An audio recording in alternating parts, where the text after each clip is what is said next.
para que entre todos nos preparemos y adoptemos hábitos saludables. Ya tenemos mensajes, ya tenemos correos electrónicos, pero antes, obviamente, vamos a escuchar a nuestros expertos. Claudia, muy buenos días. ¿Debe variar sustancialmente la alimentación normal durante todo el año dirigida hacia el verano?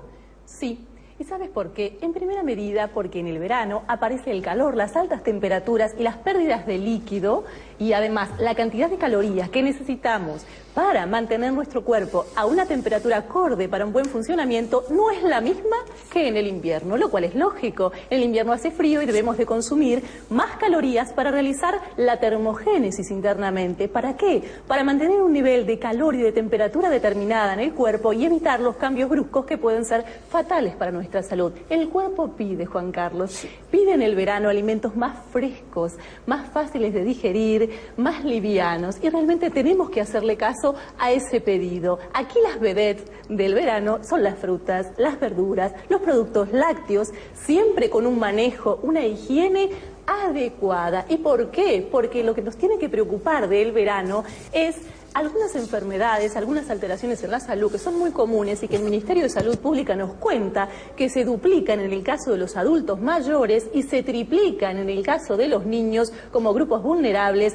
y estoy hablando ni más ni menos de la gastroenterocolitis, una intoxicación a través de los alimentos y bebidas. ¿Por qué? Que se da, Claudia, con muchísima frecuencia, ¿no verdad? Sin duda. Y particularmente en el verano, sobre todo en ese grupo más vulnerable que tú dijiste, que son los niños. Los niños y los adultos mayores. Los adultos mayores también. También, se duplican los adultos y se triplica en los niños. Por lo tanto, las medidas de higiene, los cuidados en conservación, en la cadena de frío, no olvidarnos que hay alimentos como los lácteos, como las carnes, que están refrigerados donde los adquirimos y deben de ir lo más rápido posible a refrigerarse nuevamente. ¿Y por qué? Porque la clave es que las altas temperaturas hacen que los alimentos se descompongan más rápidamente, que se reproduzcan los microorganismos con mucha más rapidez, y esto haga que a la hora de ingerirnos nos ataque de alguna manera el tubo digestivo con trastornos como vómitos, diarreas, náuseas. ¿Quién no ha tenido algún conocido, Juan Carlos, con estos malestares en el verano? Sin duda. Profesor, hay mucha gente que no hace actividad física durante todo el año y elige la época para volcar todas sus energías en el verano. Después, terminado el verano, vuelve a ser sedentaria. ¿Qué le decimos a esos deportistas, entre comillas, del verano? Y bueno, en principio lo que decimos siempre, la actividad física es un estilo de vida que no debe solo reducirse a la etapa del verano, puesto que nosotros necesitamos dar un estímulo permanente todo el año para generar esas adaptaciones que después nos permiten tener una mejor calidad de vida. A la gente que empieza a hacer actividad física en el verano, que muchas veces es un poco por un perfil más bien estético, decirle que tengan mucho cuidado con esa introducción al deporte.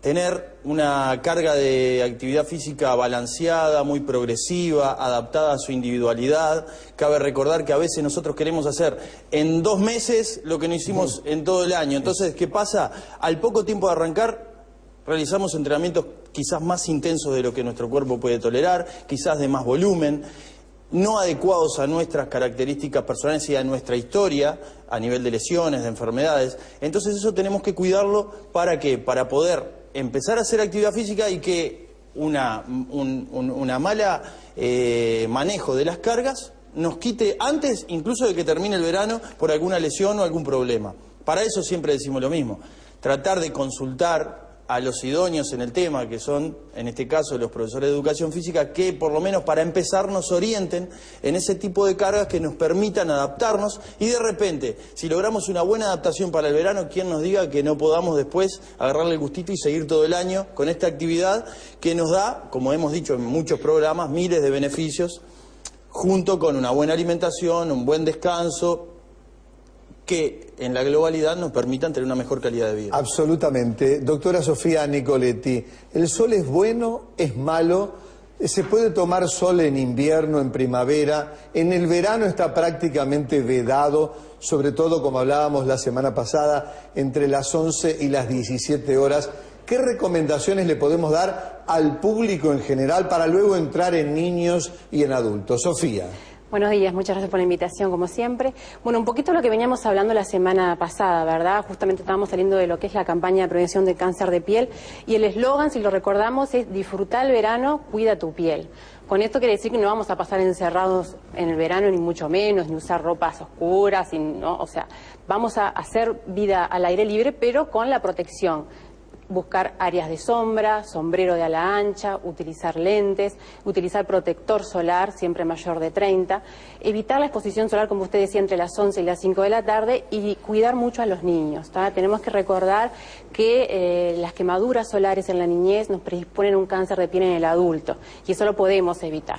Entonces, sí, podemos hacer vida al aire libre con las precauciones debidas para evitar entonces una posible aparición de cáncer de piel, sobre todo en la edad adulta, ¿verdad? Y después los cuidados de la piel, que siempre son importantes en esta época, si bien durante todo el año, por el tema del clima, ¿verdad? Que es un clima mucho más seco, la piel tiende a secarse, a tener cierta cerosis que llamamos. Bueno, ahí tenemos que reforzar todas las medidas de hidratación, hacer buenos baños, con cremas emolientes, con cremas hidratantes, ¿verdad? Pero no, la premisa es disfrutar del verano, de la naturaleza, pero siempre con una exposición lo menos posible en cuanto a las horas y con la fotoprotección adecuada.